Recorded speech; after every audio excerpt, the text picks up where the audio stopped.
Welcome back to week 3 in our 5-week countdown to the end of the year with our top 5 episodes of the Secondary Science Simplified podcast this year.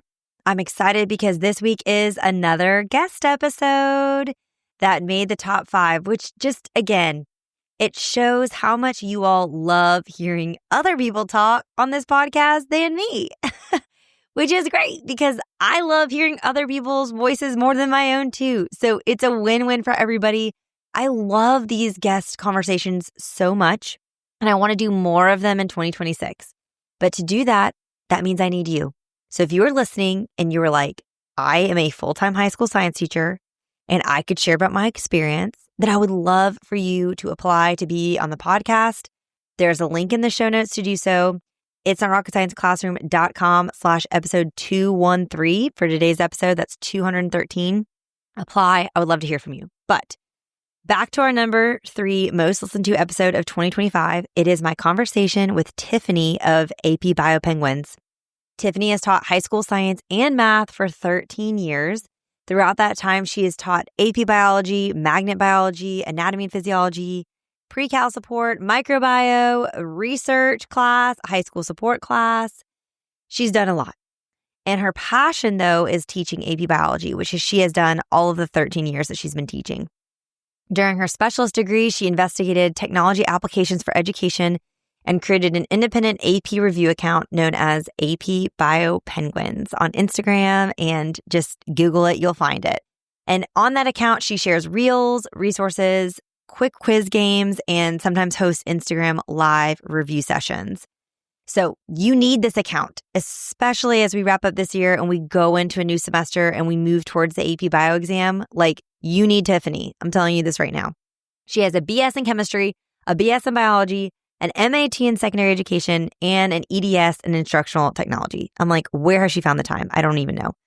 When she has free time, which it seems like she would not have a lot of, but when she does have free time, she loves going on adventures with her 2 boys, affectionately known as Baby Bear and Peanut. If you are teaching AP biology, like I said, you most likely already know about Tiffany and all that she does for the AP Bio community. But if you do not happen to know who she is, you need to know. And that is why I'm so excited to re-share this episode. So it's obviously a must listen for anyone who teaches AP Bio, but I genuinely just think there's so much to learn from other full-time science teachers, especially if you just teach any AP science at all. I think you would learn a lot from this episode. We talk all about her AP Bio review account. Again, that is free for students and teachers to utilize. But we also talk about a ton of other things, like how she freely supports AP Bio teachers and answers all of my questions. Like, she supported me in this episode. I asked her so many things about labs, FRQs, review, grading, and so much more. And she answered it all. And I took notes while I was listening to her talk to me. And that's another reason why this just makes such a good episode to replay and re-listen to, because I really think you will hear something this time around that you didn't the first time around. So here is the number 3 most listened to episode of the Secondary Science Simplified podcast in 2025. And it's my conversation with Tiffany of AP Bio Penguins. This is Secondary Science Simplified, a podcast for secondary science teachers who want to engage their students and simplify their lives. I'm Rebecca Joyner from It's Not Rocket Science. As a high school science teacher turned curriculum writer, I am passionate about helping other science teachers love their jobs, serve their students, and do it all in only 40 hours a week. Are you ready to rock the time you spend in your classroom and actually have a life outside of it? You are in the right place, teacher friend. Let's get to today's episode.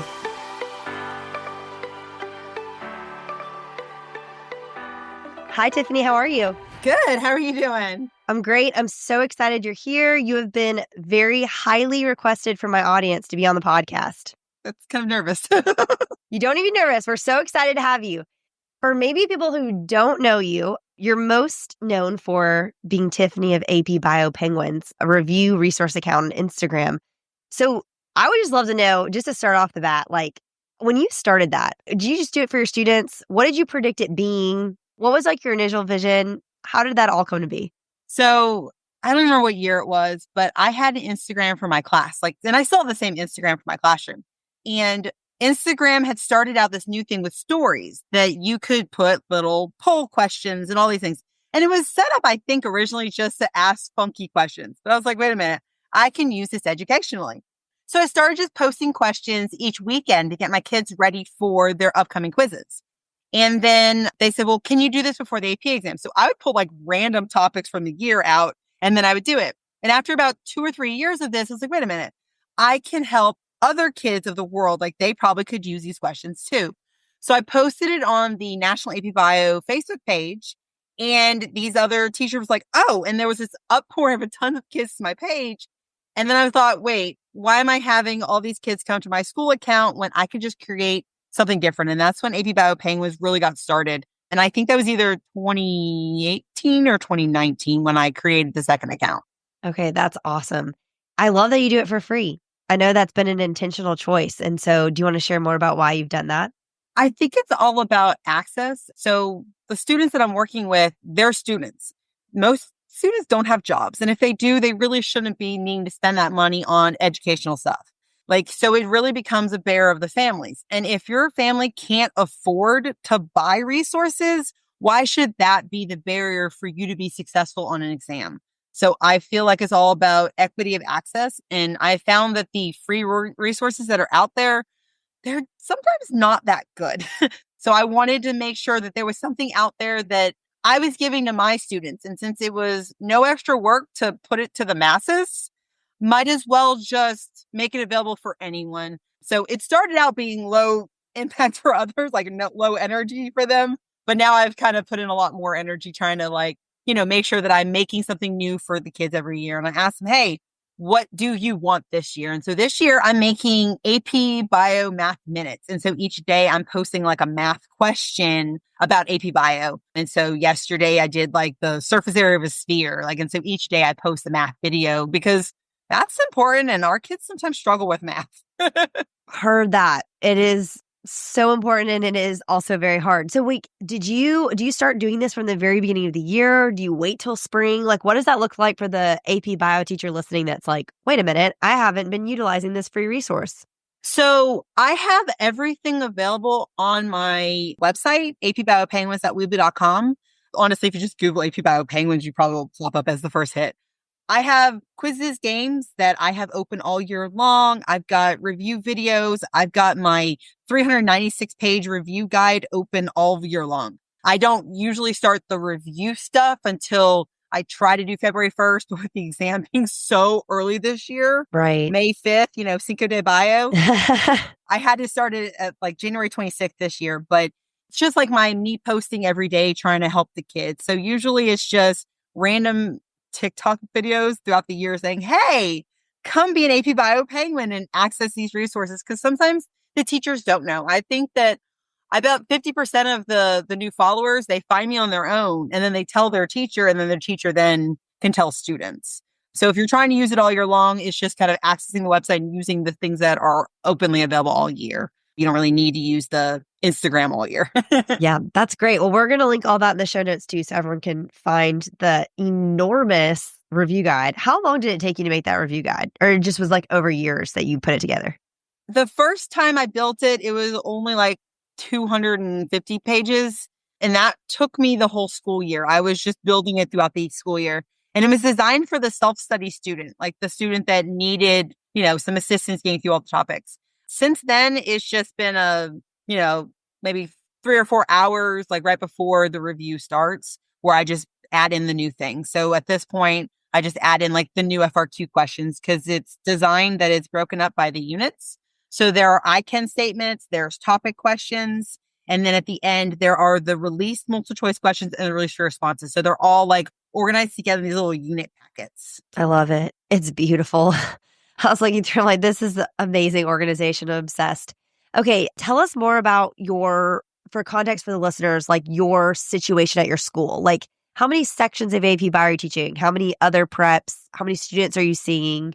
How much time do you get with your students? Because I just think it's insane how much this varies among schools. And I am blessed. So first thing I need to say is that my students never took regular bio.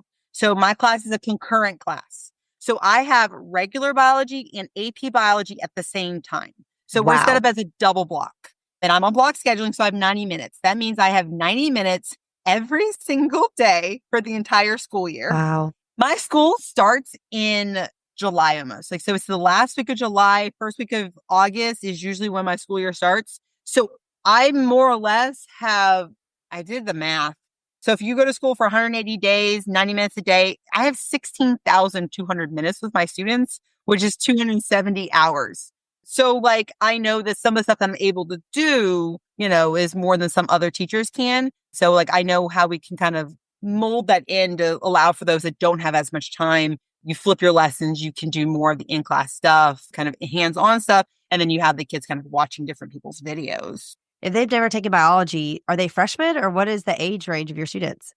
So we've gone through a couple different things. When I first started at my school, they were always sophomores that had never had chemistry either.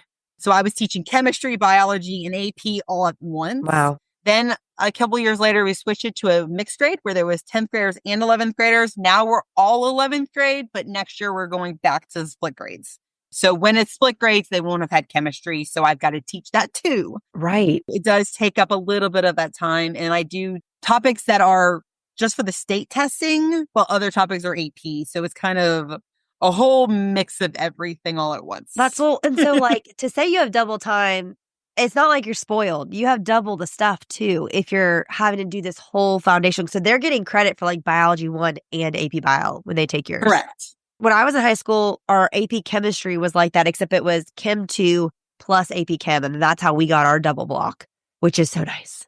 What sucks also for the kids is that they have so much testing at the end of the year. As Right. juniors, they're taking, their English state test, they're taking their social studies state test, they're taking the biology state test, they're taking their AP exam. So I really don't see my kids for those like 2 weeks at the end of the year because they're in so much testing. Also weird that you're like prepping them for AP bio and then probably they're taking like the bio EOC like later, which is obviously way easier for them. But it's the day after. Like usually it's a week before.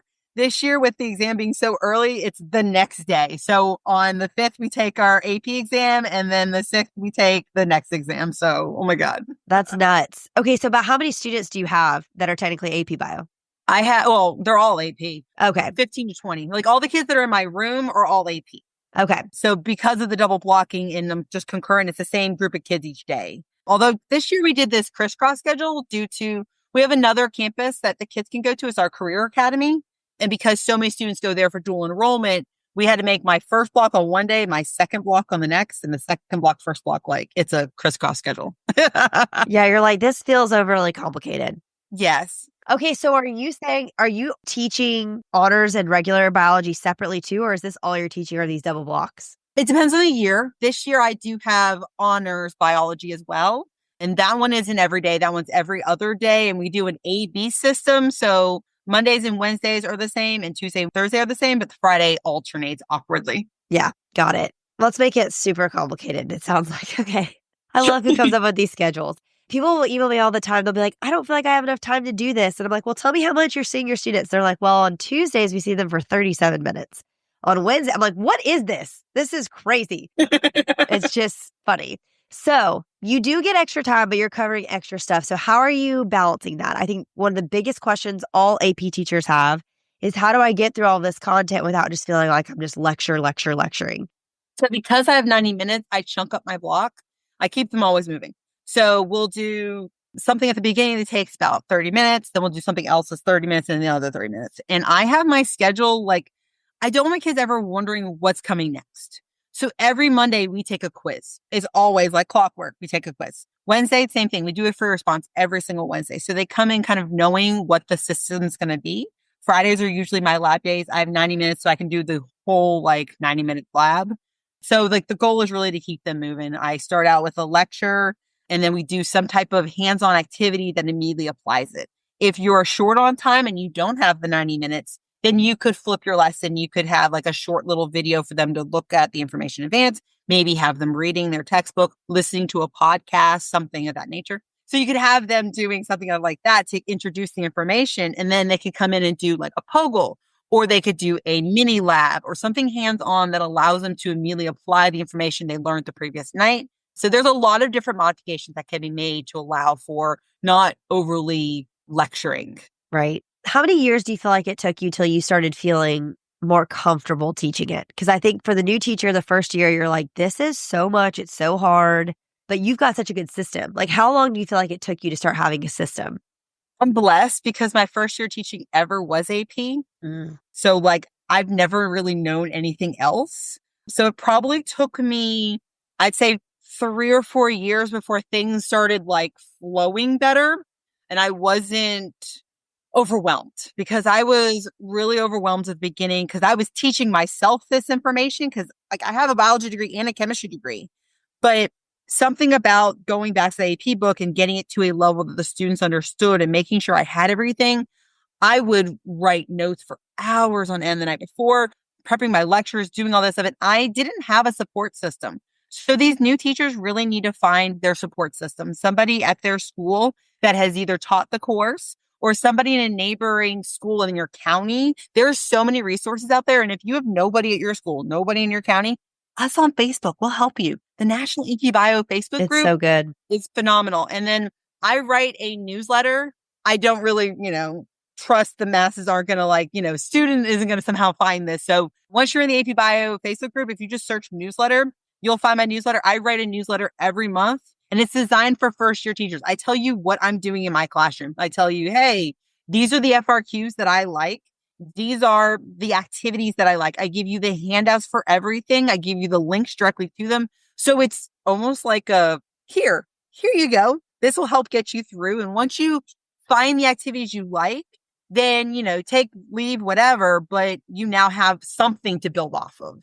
That's such a gift that you provide that. So speaking of activities and labs, I mean, I'll never forget sitting in AP Institute and going through the lab manual. We went through like probably 10 of the labs like over the course of the week, but just being so overwhelmed. And then my teacher being like, well, you don't have to do them all just like it is here. You could do alternatives.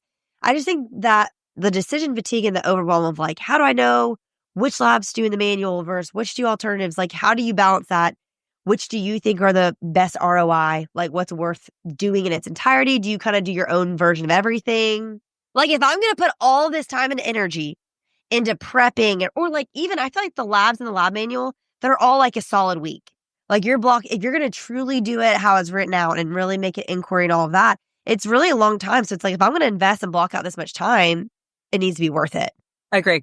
It's honestly a trial and error. You find a lab, you try it out, see if it works or how it works. And so after many years, I have found the ones that I like, which is why that newsletter is helpful. Yeah. Because in there, I'm telling them, hey, this is what was helpful. This is how to fix the drama that's going to ensue. So it kind of gives you tips and tricks. But I don't do all the labs from the manual because like they're no longer required. You're just required to have a certain percentage of your class be labs. Right. And so like I just do mini labs or an activity and all these different things. As long as they're doing hands-on science, they're doing some claim evidence reasonings, they're going to be able to, be okay for the exam. The AP exam is not going to be on a specific lab. It's going to give you the background information and then you apply your science to that. Do you want me to tell you the ones that I like? Yeah, let me know and it doesn't even have to be AP labs like from the manual, but just what are some of your favorite labs that you're doing? I love the osmosis lab. So it gives the kids a visible, like what is happening with diffusion because you use these little agar pieces and then you can watch the color changing as it's an acid or a base, whichever way you set it up, diffusing through the agar to change the color. And they can visibly see that a smaller cell is going to have more diffusion than a larger cell. And then I like they do these little baggies and they figure out the change in weight. But then I just let them do vegetables. So we see like, what is the concentration of a carrot? What's the concentration of celery? And like, we can figure out different vegetables out there. I do apples. I do all kinds of things. And they see a real world connection. Like, okay, I have 5 different apples. Let's taste test them. Which one do you think is the sweetest? Oh, wow. And that one has the highest concentration of solutes. And so it's a direct connection. I like that one. That's awesome. I love that. Okay, what are you having students turn in for labs? Because that's also a question. Like, I think the old school method that a lot of us did in high school was like you had this really formal lab notebook that you were keeping up with and you're doing formal reports, but not everyone does that. So I just like to always hear what are you having them turn in? Usually there's a lab packet that goes with it. It's where they have the directions. And there was a couple of years ago, another teacher, she posted a bunch of labs and she had it like broken up in this little chart. And so there was all these like questions as you went through the lab. And so she, I modeled it after her and I've made those little packets. And then they turn that in. That's a completion check. Like, did you do the lab? Did you answer these questions? Because things that are cheatable, I'm less likely to put a lot of weight on and a lot of my energy grading. Same. So they do a lab presentation. So I'll break up the lab. So like, for example, the diffusion lab, I'll have one group that does the agar cube. I'll do another group that's doing the dialysis tubes and another group that does the potato, the apple, the whatever. Okay. And they will present their findings to the group. I can do like lab posters. We can do kind of like a gallery walk, like a round yes, robin. Yeah. we can have them do a gallery walk or round robin and they can like present independently to each other. So I kind of mix it up each time so that we're doing something different. Love But then that. also it requires that they actually know what they did in the lab, not what AI or their friend or someone else did. Now, the labs that are very mathematical based, that each group is going to have different data. Yeah. I do check their calculations because I want to make sure that they know how to do that math if that math shows up on the exam. And that's when this whole podcast is about simplified stuff, right? Yeah. So the way that I simplify grading labs is I use Excel. If there's a calculation they're going to have to do, I set it up in Excel with that calculation. I type in their data chart and it calculates everything for me. I check that their math is right and I move on. That way it doesn't take me a long time to check their math because it's important to me that they know how to do the math, but it's also not important to spend hours grading their labs. That's so true. And I love your perspective. I always am so grateful to have full-time teachers on the podcast because I just think and hearing what you're doing, it's so good for people just to hear like, you don't have to do it the way it was when you were in high school. Like, I think some of us are still stuck in this, like, it's a science class, so there has to be a typed lab report for every single thing. And it's like, no, what matters most? Like, I'm kind of like you where it's like, I felt like mine were always getting their panties in a wad, wanting to get the lab right, that they weren't actually learning. And I'm like, no, like this is all experiential. Like, I'm going to check that you're doing stuff for completion, but I care that you can like have skills like graph and calculation, like what you're saying. I want you to be more invested and not be worrying about getting things written down. Like, be here in the lab.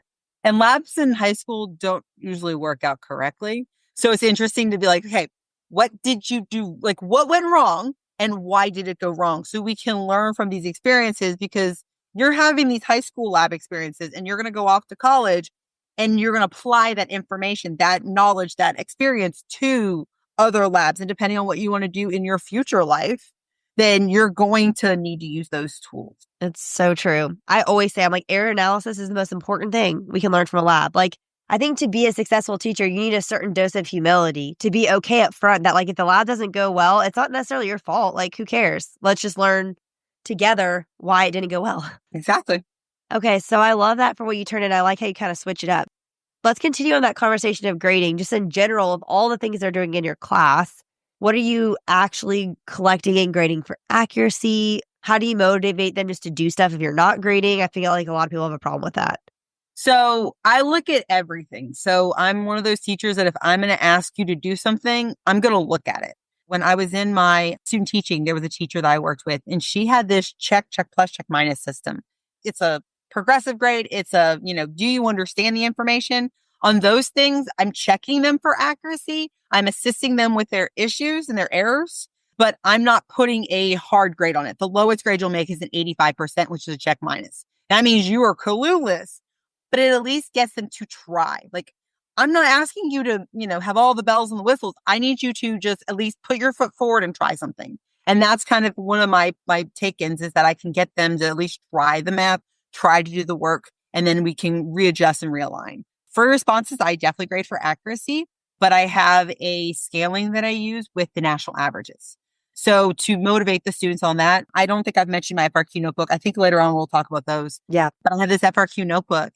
And if they beat the national average, they get a coupon to get themselves a water bottle sticker. And the goal is that they then put that water bottle sticker on their notebook. So it becomes like this whole like, oh, look at all the times I beat the national average, which is kind of an incentive whenever you do your stuff. Plus, when you get an FRQ back and you made a 4 on it, but you found out that the nation got a 3, you're like, whoa, I'm better than the nation. And it kind of gives a little morale boost. And it also helps them to realize they don't have to be perfect. I think as students, like especially our AP students, they're perfectionists. They think they have to be the best at all times. And the best is just that you did your best, that you tried, you put everything you had for it, You can't be better than your best. And I think that seeing that, okay, I did my best, I tried, and I beat the nation, I'm doing good. Right. So I think that's helpful. I think it's so smart to use the scaling like that because, like you said, the test is scaled. I will never forget taking my AP Chem test in high school and they're like coming back and crying because I like left 2 FRQs. I didn't answer all of them all the way, all this stuff. And then I ended up with a 4. And I was like, what the heck? I'm like, people must have left so much blank because I left stuff blank. I still got a 4. And so I think that's so wise to encourage students like who are so used to it has to be like 100. And it's like, no, it doesn't. You just like I literally typed that as you said it. The best is just that you did your best. Put that on a sticker. I love that. When we get close to the AP exam, that's really what my tell pushing to the kids is like anyone ever can ask you to do is your best. And so I try to motivate that with my students, the goal is little bits of pieces and small growth. So I never tell my students how they did on their test. Like I give them the cut score, I give them the breakdown, but I don't give them their raw score. And so when the students are struggling, I then say, okay, I don't want to show you the raw score, but let me show this to you. Okay. First test, you made a 10% in your multiple choice. Second test, you got a 30%. Do you see that's a 20% increase? Right. What did you do different? And we can really time into, okay, how did we grow? Now let's grow some more because you don't need to get it all done in one day. Like Rome wasn't built in a day. Let's do it piece by piece. Let's kind of take what's helpful and grow from that. Totally. So how do you keep, because I'm like obsessed. Like when I taught AP Bio, I only used released FRQ questions and stuff. Like, I'm not writing FRQs. Like I want you to use these. But now, I mean, that was pre-AI days and stuff. So how are you preventing students from this perfection pressure to cheat on anything that you're doing, knowing that they can look up the FRQs and stuff? How are you getting them to do it like authentically? Well, I kind of accidentally give them the resources in advance to know it. So on my website, I actually have all the FRQs laid out. Now, I don't tell them to go to my website, but some of them, as they're preparing, they go there, they find the FRQ videos and they practice them. But watching someone else do it, seeing the scoring guideline is different than you writing it yourself. Yeah. Because AP doesn't require you to just state the rubric back to them. Right. Those are scoring guidelines. So you have to show me the bulk and the understanding. So even if a kid does see their question in advance, they usually don't score super high flying. And then those in-class ones are they're low stakes. It's only a 20-point grade in the grade book. If you're going to cheat on these, it's not going to change your grade that much. But this 200-point test that's going to go in where 50% of it is your FRQs that you've never seen before, that are not open access, that are secure from AP Classroom, you're probably not going to be able to get those questions unless you've done the work in the front end. And that's just my theory. And we can't stop cheating. We can prevent it. We can do things to assist with it. If you teach multiple classes of AP, then do a different FRQ question in each class for your in-class ones or for your tests. I did it more for the test ones than I did for the in-class ones, but that inhibits them going, oh, the FRQ is this, and then stating some key words that someone can then go Google because it's a different question by the next class. Right. That's great. The way that I do my grading of my test takes into account the national averages on those FRQs. So I'm able to have a different grade in each class, but still be comparable. So you're doing a point system in your grade book. You're putting everything in at different point values. You're not putting in percents. Correct. Everything's at different points. So quizzes are 20 points. Fair responses are 20 points. And the exams are 200. And then all the corrections are 10 points each. I love a point system. And I feel like it's so underrated. But I'm like, it just makes so much sense because then you're like, this is 5 points. And so then it takes the pressure off. Like a bell ringer, 5 points. It's not a big deal. Whereas this is, however many more. I love that. Our computer system, at our school, it requires us to do a certain percent as progressive and a certain percent being summative. So when I do that, I make it so that a certain percent of their grade is the test and a certain percent is the quizzes and whatnot. But I do kind of try to balance it, but I use the point system. Yeah. Yeah. I love that. Okay. Let's talk more about FRQs. You mentioned FRQ notebook. You mentioned you're doing FRQs on Wednesdays. What's your kind of approach with FRQs and helping students really rock them? So the first week of school, it could be the second day of school. It really doesn't matter to me. I give them their first response. And so anybody that's teaching AP Bio that's following 2017, number 1 is the question I will use every single year. It is about these bees and about them ingesting caffeine, and then that helps their memory.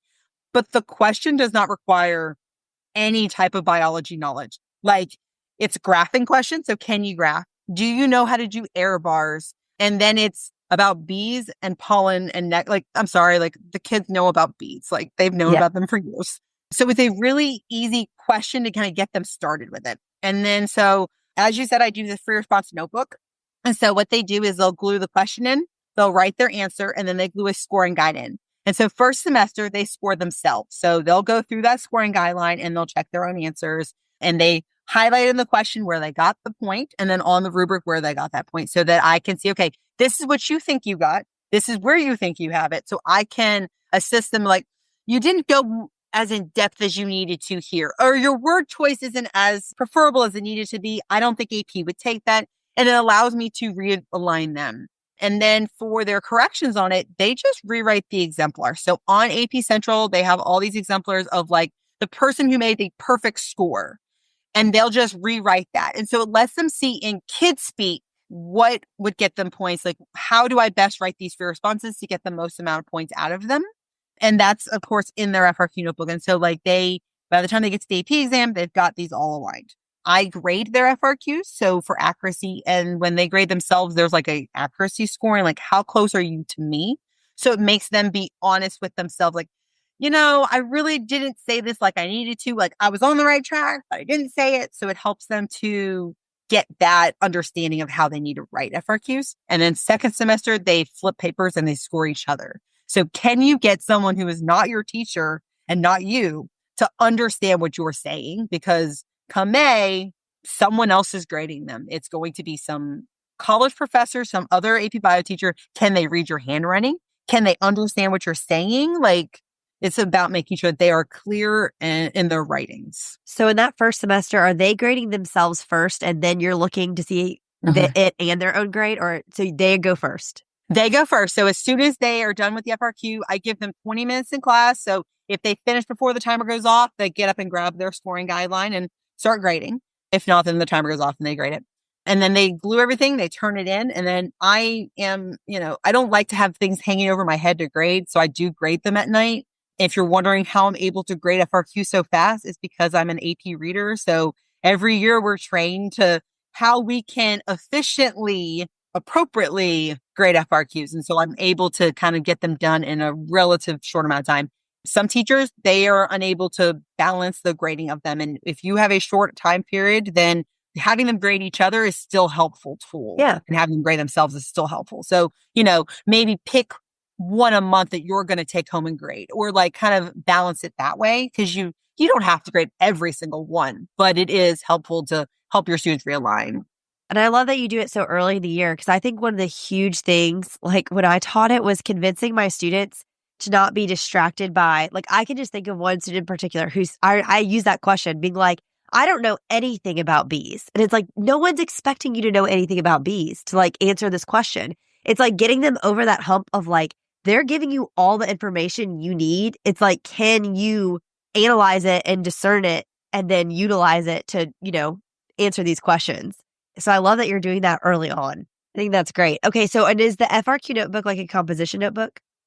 Yeah, it's a composition notebook because I don't want them to be able to tear papers out of it. If you've ever looked at a composition book, you know that it's like sewed in the middle. Yeah. So if you tear a page from the front, it falls out from the back. Yeah. So I don't want them to remove anything. I want this to be them being able to see the growth of their writing style. I want it to be a compilation of FRQs with feedback on them so they can use that to study. So yeah, it's a composition book. And I've bought, like, when Walmart has them for like 25 cents, I'll go and buy a bunch. So if there's a student who, they can't afford to buy a notebook or whatever happens on that first one, I can easily take it out of the cabinet and hand them a notebook, and then nobody's without their resources that they need. Yeah, that's great. Okay, so let's talk more about exam review, because as this is airing, it's in like high exam review season. So what are you doing in your class versus like what are you expecting students to do at home? So I give them a notebook. There's a review notebook. I assigned it in February. And so they have more or less 2.5 months to complete this notebook. It's a compilation of Barron's review, because my school has the Barron's books. You could probably use any of those books. Then there's the AP Classroom progress performance checks, and then these topic questions. And then there's a compilation of just other resources that, are easily out there. I believe I have this linked in the show notes as well if you're wanting to see what my notebook looks like. And so that's just like what we're working on. And so when we get closer to the exam, like I'm done with content about 3 weeks before the exam, and I'll just let them work on that in class. But then I also will do like commonly missed questions from practice exams, or we'll do free response round robin, these FRQs where they can go to a table, start writing the FRQ, and then somebody else comes in and they can modify the FRQ. And it's like kind of this like moving around the room at some of these questions that they haven't seen before to practice. In February, I start something called Race to the Slopes. If you haven't figured out, my students are also penguins. So they're like running to the top of like a hill to slide down, like, penguins like to slide. Yeah. So I call them Race to the Slopes. There's 20 quizzes. They're each 9 questions, and they're based off of the 2020 practice exams. And they have 12 minutes to do them. And so it's just a random grouping of those questions. So that kind of helps them to review and prepare because they just get a quick quiz every once in a while. And then we'll go over those common missed ones before the AP exam. And so it's just I don't know, I just do my best. Of course. I love it. So you're really expecting them to do that packet though at home. You're giving them a little bit of time in class, but the review packet is mostly at home. Yes. And I pace them out. So I believe that when you're preparing for a high stakes test, SAT, ACT, AP exam, GRE, whatever these high stakes tests you have in your life, it's not I'm going to study the weekend before. I'm not going to study a week before. It needs to be a little bit every day to build that knowledge and that capacity for it. Like on Mondays, they'll do like some quick little activities off of Mastering Bio. On Tuesday, they'll watch some videos. On Wednesday, they'll do some practice questions in the AP Classroom. And so it's a little bit each day. So by the time they get to the AP exam, they have reviewed it all. It's not a laborious, overwhelming project. Yeah, that's great. And do you give them a grade for it? Like for doing all that work? Yeah. It's 250 points. So as I said before, a test is 200 points. It is more than a test grade. And so it's meant to kind of help to cushion their grade. As long as you do the things that are in the notebook, you will automatically get the grade. Right. So it's a way that you can get a 250 out of 250 in your summative category to help bring up that category, make sure it's a, better grade. Totally. Or do you do any sort of like full timed length of the test in advance? Like I know a lot of teachers will be like, we'll come in on a Saturday and I'll give them a full practice exam. Do you do that? Yeah. So this year I'm doing it, I think on April 19th on that Saturday, and I'm going to model it like the hybrid exam. So anybody who's listening that hasn't heard yet, AP Bio is going to be a hybrid exam. So their multiple choice will be online. So I'm going to give it to them through AP Classroom. They'll take their multiple choice online. I'll give them their free response through AP Classroom, and they're going to hand write those FRQs, and then I'll get those scored for them, which will help me to data analyze to tell them their strengths and their weaknesses for their multiple choice. And then they also get to see some FRQs, and they'd see what it's like to sit through a 3-hour exam. Yeah. Because some of them don't know that anguish. I also will give one in my class. So I think it's a week or 2 weeks before the AP exam, I'm going to have them do multiple choice one day and then for response the following day because I have 90 minutes, so I can give them the whole section. There are some teachers I know that will do like an in-school field trip. So their students are able to go to a certain location in that building and they will take a practice exam during school. So there are ways to get around it if you don't have 90 minutes in your own classrooms to do this so that you're able to still give them practice without it being a Saturday because some of us are unable to go to school on a Saturday.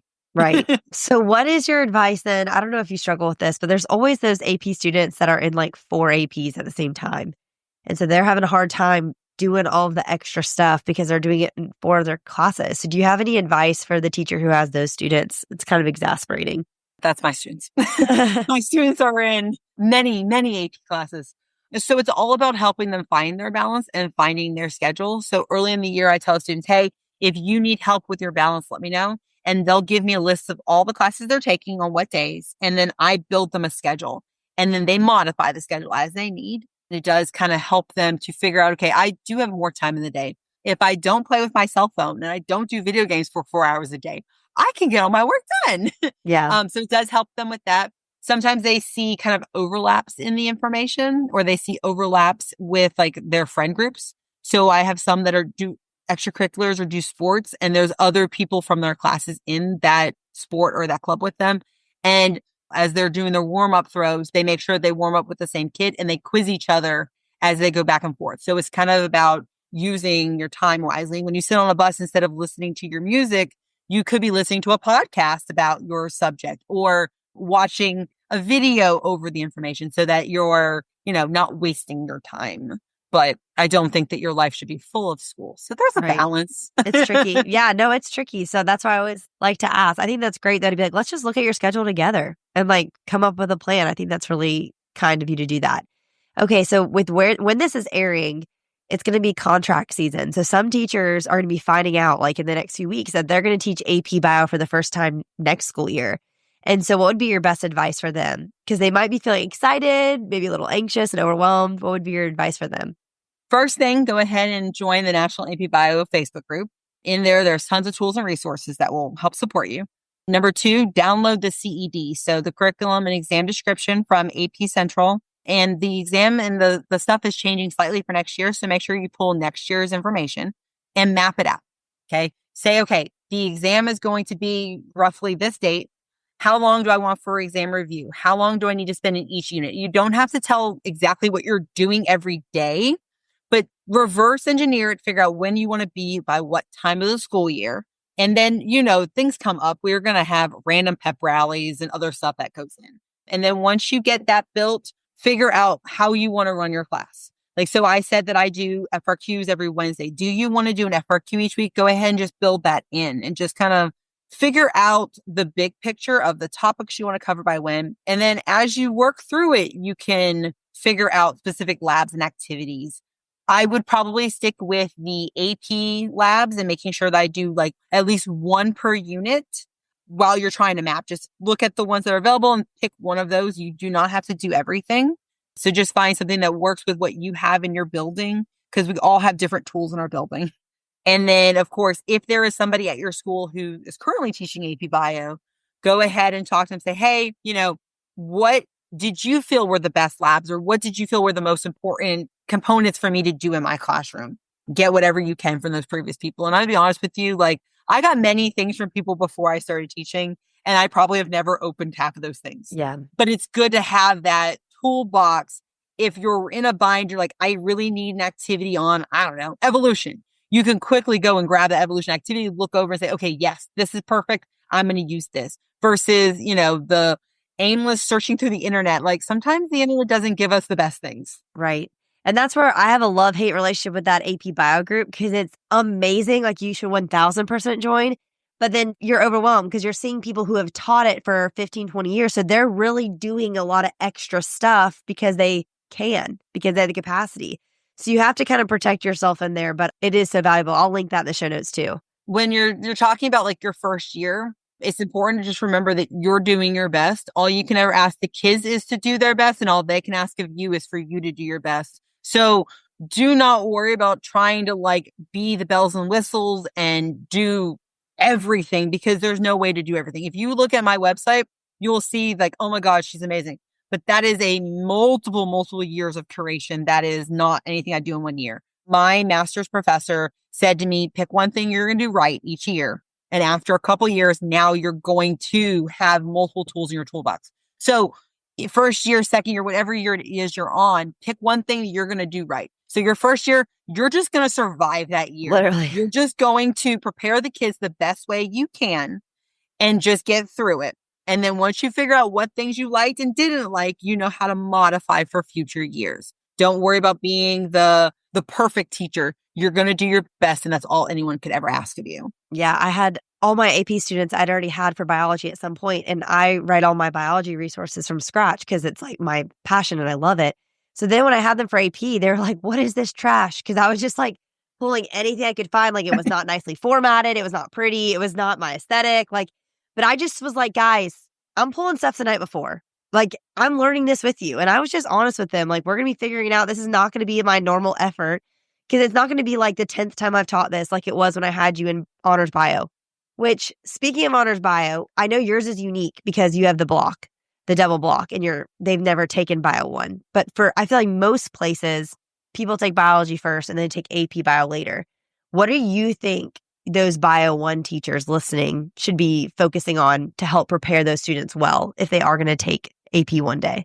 Graphing, making sure that the students are actually looking at graphs and can they make a graph? Can they read a graph? Because AP tends to be very analytical. So if they've never seen a graph or haven't seen a graph in years, it does help them to kind of have that little bump in.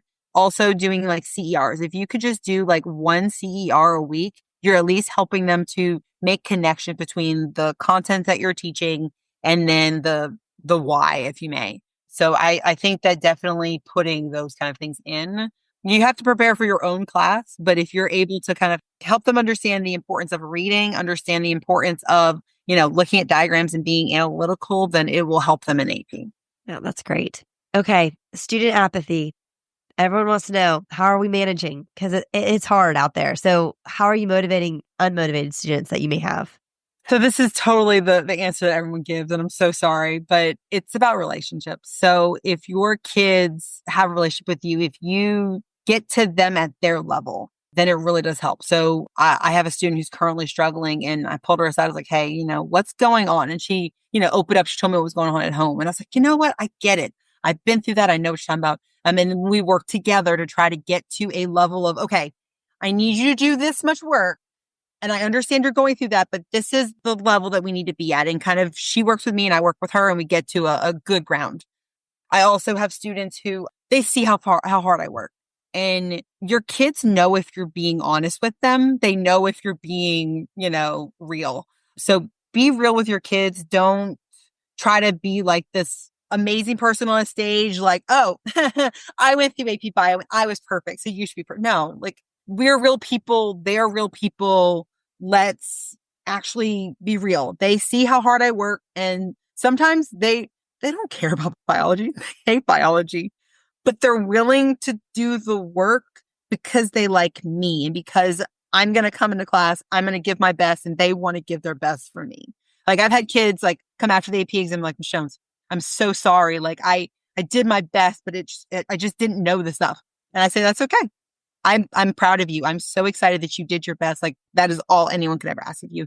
And just kind of helping them to understand and realize that you're there for them at their high points and you're there for them at their low points. That's really what it comes up to is just being with your kids. No, it's such an important reminder because you're right. That is like the foundation of all things. Like I always say, I feel like classroom management issues like on a class level are often handled procedurally, whereas on an individual level, it's all relationally.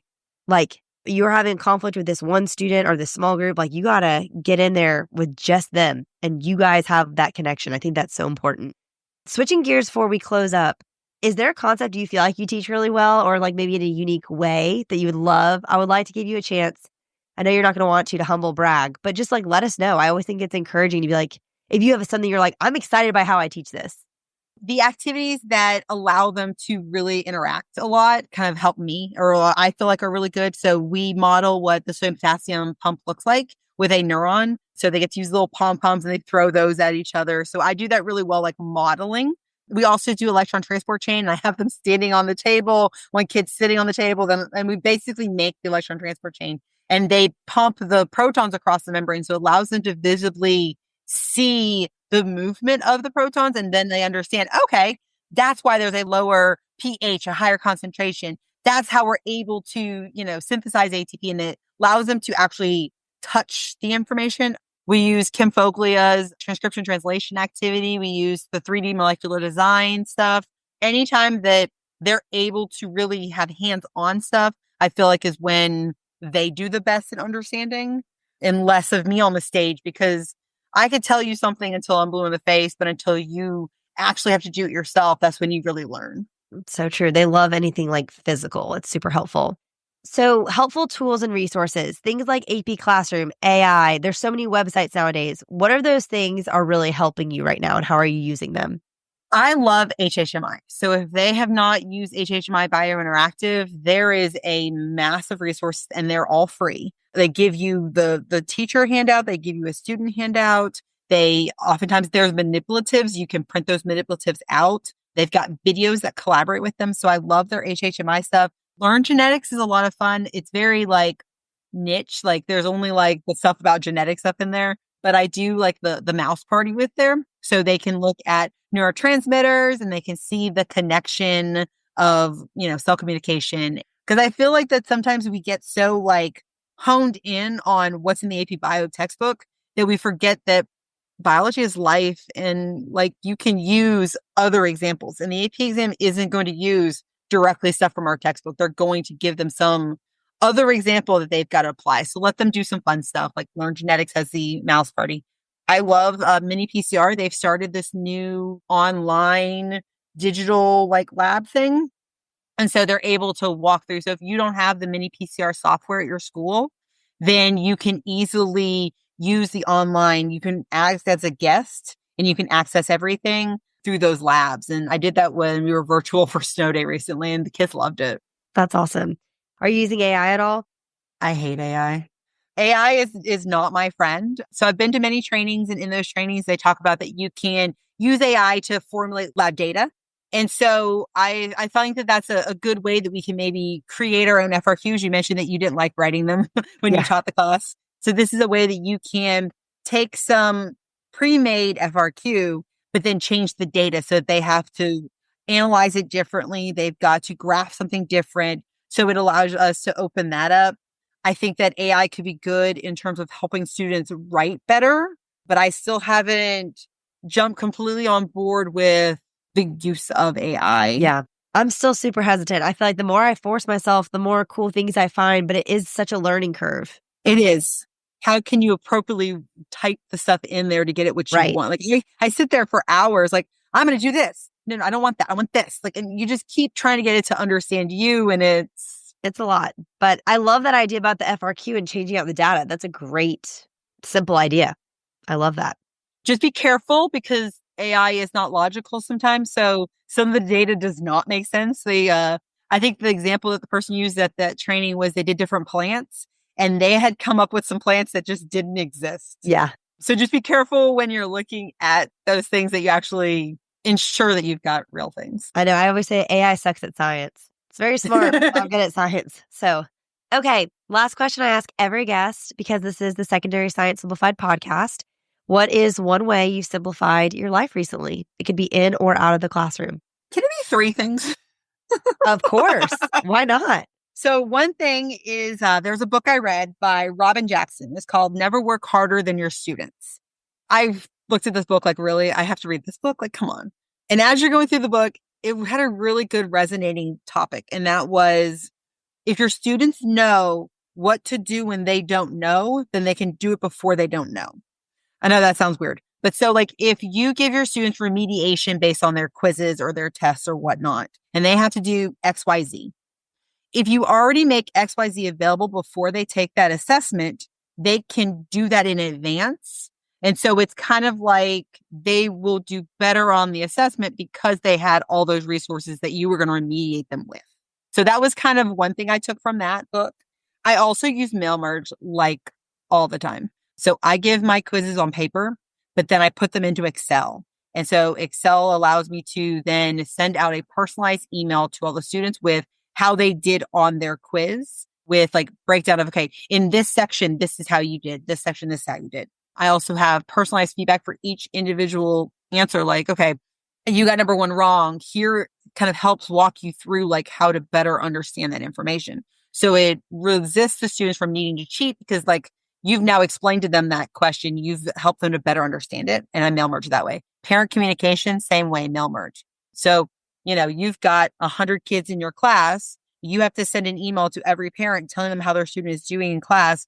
Put it like a generic email, put their specific grade into the Excel file. It will automatically slot that in with each kid and send a personalized email to each parent. The parents think you've taken all this time to write their kids individually.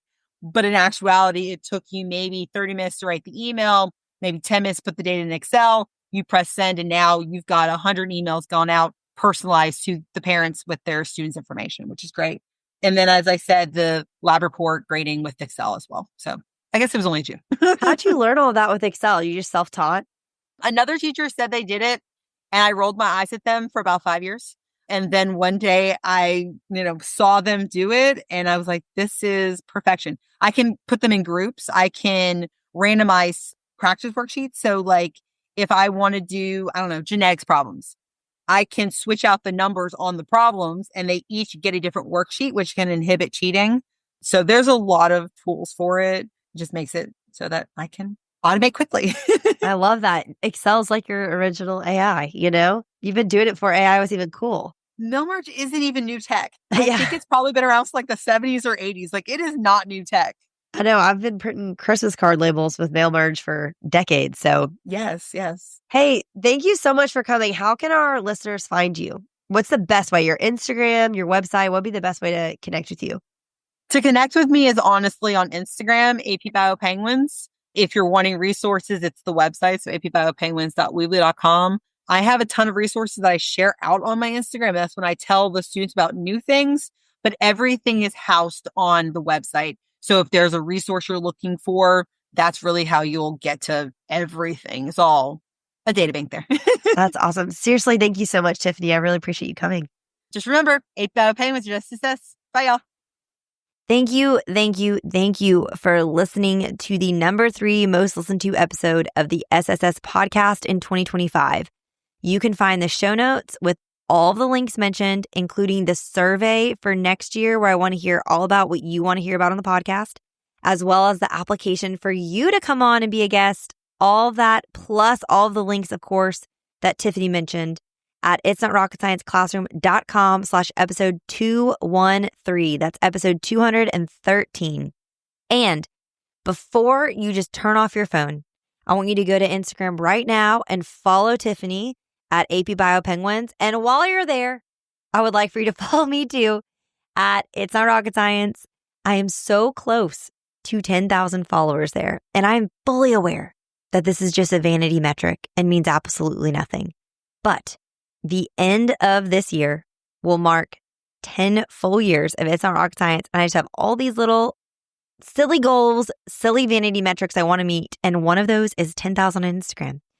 And you could help me meet that goal by just clicking the follow button. And I barely post, so it's not like I'm going to blow you up there. I'm on stories maybe once or twice a week. So it's important if you want to hear from me that you actually do whatever it is on Instagram where you follow people so that Instagram will actually show you me and not just random people on Instagram. Maybe follow is not the word. You have to follow me for sure, but you have to star me or something, favorite me. I think that's what they call it. And then I post during the week, maybe 2 or 3 times. Again, I'm not blowing up Instagram like I used to back in the day, but I would love for you to follow me there. Again, I know this is so superficial, but if I've done anything for you at all in my time inhabiting this corner of the internet the last decade, I would love if you would follow me there. It means so much. And thanks again for listening to the podcast. All right, teacher friends, that wraps up today's episode. If you're looking for an easy way to start simplifying your life as a secondary science teacher, head to itsnotrocketscienceclassroom.com/challenge to grab your classroom reset challenge. And guess what? It's totally free. Thanks so much for tuning in, and I'll see you here next week. Until then, I'll be rooting for you, teacher friend.